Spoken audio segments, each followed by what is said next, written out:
सकाळी डोळे चोळत लवकर उठलो आणि वॉर्मअप करून लागलो व्यायामाला.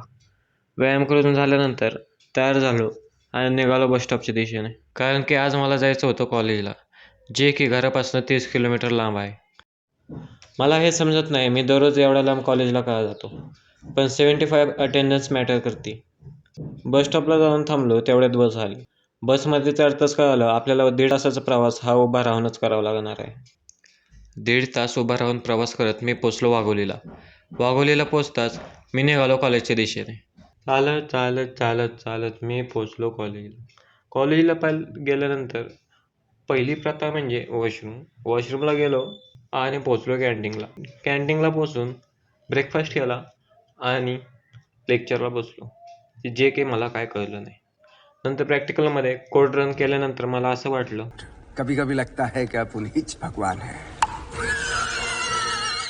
नंतर मित्रांसोबत डिस्कशन केलं की लेक्चरला जायचं का नाही. लेक्चरला गेल्यावर कळालं की लेक्चर कॅन्सल झाले, कारण की हा प्रोग्राम चालू आहे.